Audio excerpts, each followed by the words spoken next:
എല്ലാ Shalom T V പ്രേക്ഷകർക്കും my ക്യാമ്പസിലേക്ക് സ്വാഗതം.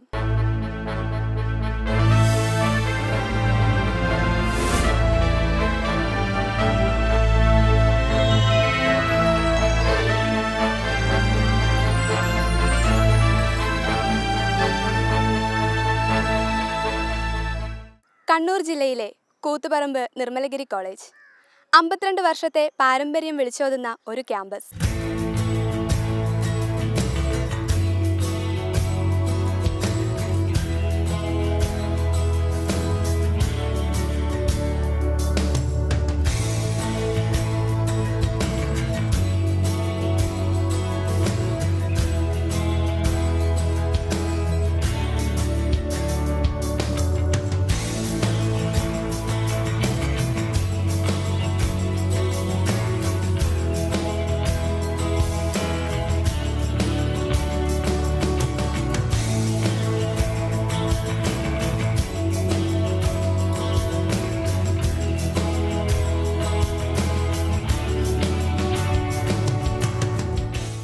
നമുക്ക് 11 UG ഡിപ്പാർട്ട്മെൻറ്റുകളുണ്ട്. അതായത് അണ്ടർ ഗ്രാജുവേറ്റ് ഡിപ്പാർട്ട്മെൻറ്റുകൾ സയൻസിലും ആർട്സ് വിഷയങ്ങളിലുമായിട്ട്. അതിൽ നമുക്ക് പിന്നെ അതുപോലെ തന്നെ 3 PG ഡിപ്പാർട്ട്മെൻറ്റുകൾ. നമുക്ക് കിട്ടിയിരിക്കുന്ന നമുക്കുള്ള UG ഡിപ്പാർട്ട്മെൻറ്റുകൾ എന്ന് പറയുന്നത് മാത്തമാറ്റിക്സ് ഉണ്ട്, ഫിസിക്സ് ഉണ്ട്, കെമിസ്ട്രി ഉണ്ട്, സുവോളജി ഉണ്ട്, ബോട്ടണി ഉണ്ട്, ഹോം സയൻസ് ഉണ്ട്. ഹോം സയൻസ് നിർമ്മലഗിരി കോളേജിന് മാത്രമായിട്ടുള്ളൊരു കോഴ്സാണ്. അതുപോലെ ആർട്സ് വിഷയങ്ങളിലേക്ക് വന്നു കഴിഞ്ഞാൽ നമുക്കുള്ളത് ഇംഗ്ലീഷുണ്ട്, മലയാളമുണ്ട്, ഇക്കണോമിക്സ് ഉണ്ട്, ഹിസ്റ്ററി ഉണ്ട്. 2 വർഷങ്ങൾക്ക് മുമ്പ് സർക്കാർ കേരളത്തിലെ കോളേജുകൾക്ക് 2 കോഴ്സുകൾ വീതം നൽകുകയുണ്ടായി. ആ കൂട്ടത്തിൽ നമുക്ക് കോമേഴ്സ് കോഴ്സും കിട്ടിയിട്ടുണ്ട്. അപ്പോൾ ഇന്ന് കോളേജ് നമുക്ക് തീർച്ചയായിട്ടും നമുക്കൊരു ഫുൾ ഫ്ലെഡ്ജ്ഡ് കോളേജ് നമുക്ക് നിർമ്മലഗിരി കോളേജിൽ നിർവചിക്കാം. അതുപോലെ തന്നെ നമുക്ക് 3 PG ഡിപ്പാർട്ട്മെൻറ്റുകൾ, അതായത് ആർട്സിൽ ഹ്യൂമാനിറ്റീസിൽ നമുക്ക് MA ഇക്കണോമിക്സ് ഉണ്ട്, ഫിസിക്സിൽ MSc ഉണ്ട്. അതുപോലെ തന്നെ കഴിഞ്ഞ 2 വർഷങ്ങൾക്ക് നമുക്ക് MSc കോഴ്സിന് ലഭിക്കുകയുണ്ടായി. ഈ കോളേജിനെ ഭംഗിയായിട്ടും ശക്തമായിട്ട് നയിച്ചുകൊണ്ടിരിക്കുന്നത് മറ്റാരുമല്ല, ഈ കോളേജിൻ്റെ അധ്യാപകരും അനധ്യാപകരുമാണ്. വളരെ പ്രഗത്ഭരും പ്രശസ്തരുമായിട്ടുള്ള എക്സ്പീരിയൻസ്ഡ് ആയിട്ടുള്ള 55ഓളം സ്ഥിര അധ്യാപകരും അതുപോലെ 15ഓളം ഗസ്റ്റ് അധ്യാപകരും നമ്മുടെ കോളേജിനുണ്ട്. അതുപോലെ നമ്മുടെ കോളേജ് 27ഓളം അനധ്യാപകർ, അതായത് അഡ്മിനിസ്ട്രേറ്റീവ് സ്റ്റാഫ്. ഇവരുടെ ശക്തമായ സപ്പോർട്ടും അവരുടെ പ്രവർത്തന ശൈലിയും ഒന്നുകൊണ്ട് മാത്രമാണ് കോളേജ് വളരെ ഭംഗിയായിട്ട് മുന്നോട്ട് പോയിക്കൊണ്ടിരിക്കുന്നത്.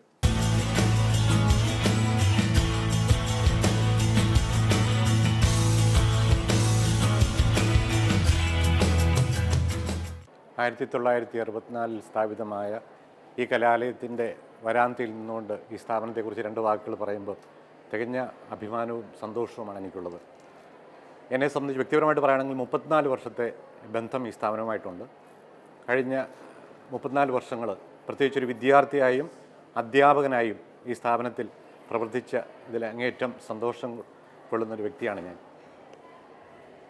64 മുതലുള്ള ചരിത്രം നോക്കിക്കഴിഞ്ഞാൽ 11 ഡിപ്പാർട്ട്മെൻറ്റുകൾ ഈ കോളേജിൽ നിർമ്മലഗിരി കോളേജിൽ പ്രവർത്തിക്കുന്നുണ്ട്. അതിൽ ഇംഗ്ലീഷ് ഡിപ്പാർട്ട്മെൻറ്റിൽ ഒരു അധ്യാപകനാണ് ഞാൻ. ഞങ്ങളുടെ ഡിപ്പാർട്ട്മെൻറ്റിൽ 7ഓളം അധ്യാപകരുണ്ട്. ഇംഗ്ലീഷ് ഡിപ്പാർട്ട്മെൻറ്റിനെ കുറിച്ച് പറയുമ്പോൾ ഈ കോളേജിൽ വരുന്ന മുഴുവൻ വിദ്യാർത്ഥികളെയും മറ്റൊരു ഡിപ്പാർട്ട്മെൻറ്റിനും ഇല്ലാത്തൊരു ആനുകൂല്യം പോലെ മുഴുവൻ വിദ്യാർത്ഥികളെയും പഠിപ്പിക്കാനുള്ള മഹത്തായ ഭാഗ്യം ഞങ്ങൾക്ക് ലഭിച്ചിട്ടുണ്ടെന്നുള്ളതാണ്. ചുരുങ്ങിയത് 2 വർഷമെങ്കിലും കോമൺ കോഴ്സ് എന്ന നിലയിൽ ഇംഗ്ലീഷ് എല്ലാ വിദ്യാർത്ഥികളെയും പഠിപ്പിക്കുന്ന അധ്യാപകരാണ് ഇംഗ്ലീഷ് ഡിപ്പാർട്ട്മെൻറ്റിൽ. ഇവിടെ പ്രധാനമായിട്ടും 11 ഡിപ്പാർട്ട്മെൻറ്റുകളാണെന്ന് ഞാൻ പറഞ്ഞു. അതിൽ 2 ഡിപ്പാർട്ട്മെൻറ്റുകൾ പോസ്റ്റ് ഗ്രാജുവേഷനുള്ള ഫിസിക്സും ഇക്കണോമിക്സും ആണ്. ഇംഗ്ലീഷ് ഡിപ്പാർട്ട്മെൻറ്റ് ഇംഗ്ലീഷ് ഡിഗ്രി തുടങ്ങുന്നത് 1992 ഡിപ്പാർട്ട്മെൻറ്റിലൂടെ അനേകം വിദ്യാർത്ഥികൾ ഡിഗ്രി പാസ്സാവുകയും പ്രത്യേകിച്ച് ഉത്തര മലബാറിലെ പ്രധാനപ്പെട്ട ജില്ലകളായ കോഴിക്കോട്, വയനാട്, കണ്ണൂർ, കാസർഗോഡ് ഈ മേഖലകളിൽ നിന്നുള്ള വിദ്യാർത്ഥികളാണ് പ്രധാനമായും ഇവിടെ വിദ്യാഭ്യാസത്തിനായിട്ട് വന്നിട്ടുള്ളത്. അവരെല്ലാവരും തന്നെ ഇന്ന് നല്ല നിലകളിൽ പ്രത്യേകിച്ച് ഏറ്റവും കൂടുതൽ അധ്യാപകരെ സൃഷ്ടിക്കാൻ സാധിച്ചു എന്നുള്ളതാണ് ഡിപ്പാർട്ട്മെൻറ്റിൻ്റെയും കോളേജിൻ്റെയും ഏറ്റവും വലിയ നേട്ടമായിട്ട് ഞങ്ങൾ കണക്കാക്കുന്നത്.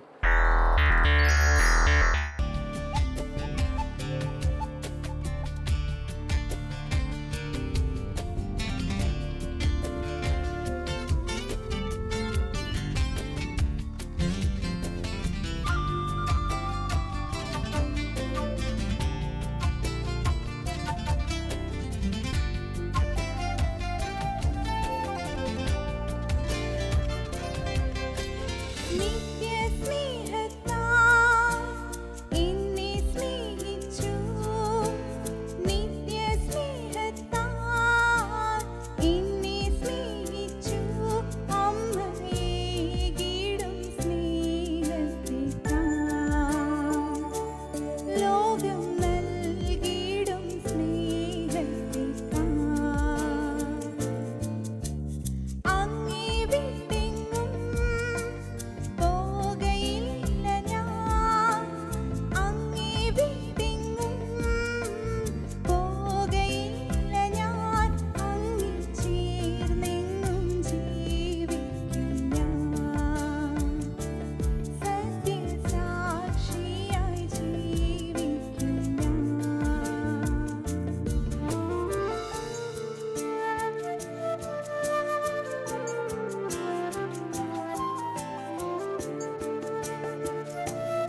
college is a promised land for all those who aspire for greater heights irrespective of caste, creed, and gender. Our basic motto is information, formation, and transformation.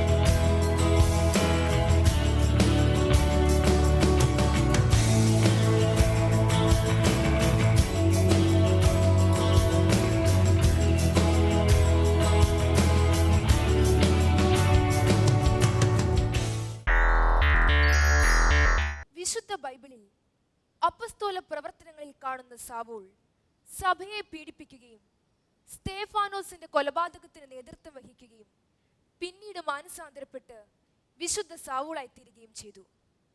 സഹോദരന്മാരെ, പിതാക്കന്മാരെ, കേട്ടുകൊള്ളുവിൻ. നമ്മുടെ പിതാവായ അബ്രഹാം ഹാരാനിൽ താമസിക്കുന്നതിന് മുൻപ് മഹത്വത്തിന്റെ ദൈവം അവന് പ്രത്യക്ഷപ്പെട്ടു. നിന്റെ ദേശത്തെയും പിതൃഭവനത്തെയും വിട്ട് ഞാൻ കാണിച്ചു തരുന്ന നാട്ടിലേക്ക് പോവുക. അബ്രഹാം ദൈവത്തിൽ വിശ്വസിച്ചു, അങ്ങനെ അവൻ രക്ഷ പ്രാപിച്ചു. നിങ്ങൾക്കും രക്ഷ കിട്ടണോ എങ്കിൽ അവനിൽ വിശ്വസിക്കുക. ഹേ സ്തേഫാനോസ്, നിർത്തടാ നിന്റെ പ്രസംഗം. ജീവൻ വേണമെങ്കിൽ രക്ഷപ്പെട്ടോ, ഇല്ലെങ്കിൽ നിന്നെ. എന്ത്? എന്റെ രക്ഷകനെ ഞാൻ തള്ളിപ്പറയാനോ? സാധ്യമല്ല, ഒരിക്കലും സാധ്യമല്ല. ഓ രക്ഷകൻ, രക്ഷകൻ, രക്ഷകൻ! നിന്റെ രക്ഷകൻ ഇറങ്ങി വന്നൊന്നു രക്ഷിക്കുന്നത് കാണട്ടെ. മരണം ക്രിസ്തുവിന് വേണ്ടിയുള്ളതാണ്. എനിക്കാകട്ടെ പിതാവിന്റെ വലത്തുഭാഗത്തിരിക്കുന്ന പുത്രൻ തമ്പുരാനെയും കാണാം. ഇനി അവൻ ജീവിച്ചുകൂടാ.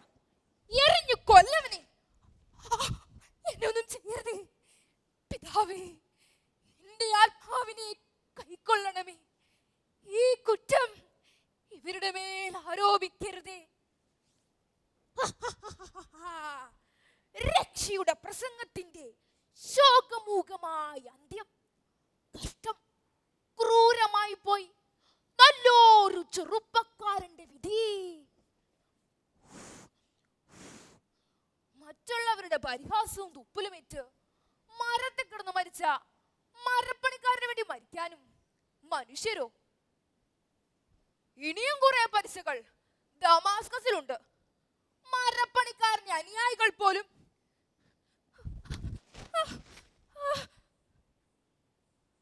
എനിക്ക് എനിക്ക് എനിക്ക് എന്റെ കാശ് നഷ്ടപ്പെട്ടിരിക്കുന്നു.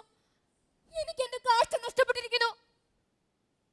സാവൂൾ, സാവൂൾ, നീ എന്തിനെ പീഡിപ്പിക്കുന്നു? നീ ആരാണ്? എനിക്ക് എനിക്ക് എനിക്ക് എന്റെ കാഴ്ച നഷ്ടപ്പെട്ടിരിക്കുന്നു. നീ ആരാണ്? നീ പീഡിപ്പിക്കുന്ന ക്രിസ്തുവാണ് ഞാൻ. നീ ജീവിച്ചിരിപ്പില്ല. ആരോരുമില്ലാത്തവനെ പോലെ കുരിശിൽ കടന്ന് ചത്തവനല്ലേ നീ? ആ സ്തേഫാനോസിനെ പട്ടിയെ പോലെ കല്ലെറിഞ്ഞു കൊന്നപ്പോ എവിടെയായിരുന്നു നീ? സാവൂൾ, നീ എഴുന്നേറ്റ് നഗരത്തിലേക്ക് പോവുക. അവിടെ നിനക്ക് കാഴ്ച തിരിച്ചു നൽകാനായി ഞാൻ അനനിയാസിനെ ക്രമീകരിച്ചിരിക്കുന്നു. ഞാൻ എങ്ങനെ നഗരത്തിലേക്ക് പോകും? ആരെങ്കിലും എന്നെ അനനിയാസിന്റെ അടുക്കലേക്ക് ഒന്ന് കൊണ്ടുപോകാമോ? സഹോദര സാവൂൾ, ഞാൻ കൊണ്ടുപോകാം. പിതാവേ, ഞാൻ ഒത്തിരി പാപം ചെയ്തു പോയി. എന്റെ പാപങ്ങൾ നിമിത്തം ഞാൻ അന്ധനായി. എനിക്ക് ഭക്ഷിക്കാനോ കുടിക്കാനോ മറ്റുള്ളവരുടെ സഹായം കൂടാതെ എഴുന്നേറ്റ് നിൽക്കാനോ സാധിക്കുന്നില്ല. സാവൂൾ, സാവൂൾ, നീ അനനിയാസാണോ? അതെ, നിനക്ക് കാഴ്ച തിരിച്ചു നൽകാൻ ദൈവം എന്നെ അയച്ചിരിക്കുന്നു. എഴുന്നേൽക്കൂ. നസ്രായനായ യേശു ക്രിസ്തുവിന്റെ നാമത്തിൽ നിനക്ക് കാഴ്ച തിരിച്ചു കിട്ടട്ടെ. എന്തോ ചെതുമ്പല പോലെന്തോ എന്റെ കണ്ണുകളിൽ നിന്ന് താഴേക്ക് വീഴുന്നു. എനിക്ക് എനിക്ക് എനിക്ക് എന്റെ കാഴ്ച തിരിച്ചു കിട്ടിയിരിക്കുന്നു. എനിക്ക് എന്റെ കാഴ്ച തിരിച്ചു കിട്ടിയിരിക്കുന്നു. സത്യമായും ക്രിസ്തു മരിച്ചിട്ടില്ല, അവൻ ഇപ്പോഴും ജീവിക്കുന്നു. ഞാൻ ഇനി മരിക്കുവോളം അവന് വേണ്ടി ജീവിക്കും. പ്രിയപ്പെട്ടവരെ, സാവൂളിനെ പൗലോസാക്കി മാറ്റിയ കർത്താവ് തന്റെ സ്നേഹത്തിലേക്ക് നമ്മെ ഓരോരുത്തരെയും ആടി വിളിക്കുന്നു. അതിനായി നമുക്ക് കാതോർക്കാം. സത്യമായും ക്രിസ്തു മരിച്ചിട്ടില്ല, അവൻ ഇപ്പോഴും ജീവിക്കുന്നു. ഞാൻ ഇനി മരിക്കുവോളം അവന് വേണ്ടി ജീവിക്കും. കണ്ണൂർ യൂണിവേഴ്സിറ്റിയിൽ നിർമ്മലഗിരി കോളേജിൽ മാത്രമാണ് BSc ഹോം സയൻസ് കോഴ്സ് ഉള്ളത്. UGC ഇതൊരു പ്രൊഫഷണൽ കോഴ്സായിട്ടാണ് അംഗീകരിച്ചിരിക്കുന്നത്. BSc ഹോം സയൻസിൽ 3 ബാച്ചുകളിലായിട്ട് 100ഓളം കുട്ടികൾ പഠിക്കുന്നു. പെൺകുട്ടികൾക്ക് മാത്രം പഠിക്കുവാനുള്ളൊരു കോഴ്സായിട്ടാണ് കണ്ണൂർ യൂണിവേഴ്സിറ്റി ഇതിനെ അംഗീകരിച്ചിരിക്കുക. BSc ഹോം സയൻസിൽ പഠിക്കുന്ന സബ്ജക്റ്റുകൾ പ്രധാനമായിട്ടും food science, nutrition and dietetics, textile science, psychology, developmental psychology, family resource management, ഇങ്ങനെ പല മെയിൻ സബ്ജക്റ്റുകളും അതോടൊപ്പം തന്നെ സബ്സിഡറി ആയിട്ട് സുവോളജിയും കെമിസ്ട്രിയും മറ്റ് ലാംഗ്വേജ് സബ്ജക്റ്റുകളും പഠിക്കുന്നു. ഫുഡ് സയൻസ്, ന്യൂട്രീഷൻ എടുക്കുന്നവരാണെങ്കിൽ ഹോസ്പിറ്റലുകളിൽ ഡയറ്റീഷ്യനായിട്ടും ഹെൽത്ത് ആസ്പെക്റ്റിൽ പ്രത്യേകിച്ച് ICDS സെൻറ്ററുകളിലൊക്കെ അവർ ജോലി ലഭിക്കുന്നുണ്ട് പലർക്കും. ടീച്ചിങ് ഫീൽഡിലേക്കും സൈക്കോളജി അല്ലെങ്കിൽ ആ മേഖലകളിലേക്കുമൊക്കെ ധാരാളം കുട്ടികൾ കടന്നു പോകുന്നുണ്ട്. BSc കോഴ്സ് കഴിയുമ്പോൾ തന്നെ അവർക്ക് ഇത് ഏത് സബ്ജക്റ്റ് വേണമെങ്കിലും PG കോഴ്സുകളായിട്ട് അവർക്ക് പഠിക്കാൻ സാധിക്കുന്നു.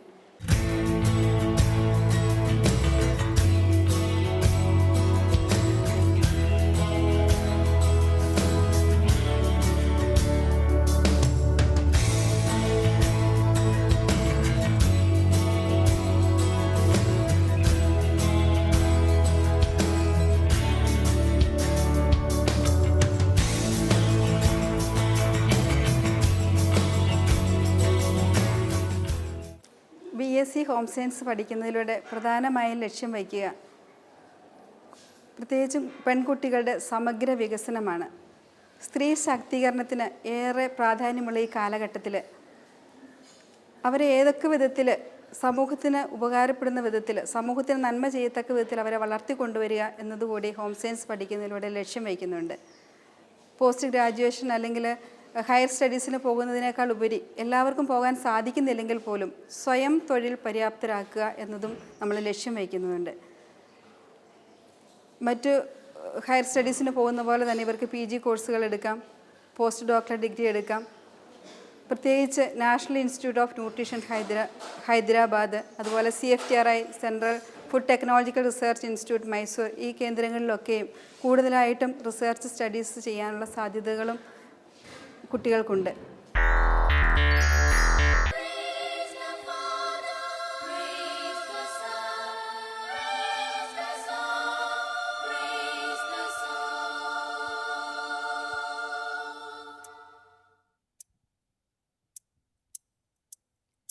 കരുണാമയനേ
ക്യാമ്പസ് വിശേഷങ്ങളുമായി അടുത്തയാഴ്ച വീണ്ടും കാണാം. നന്ദി.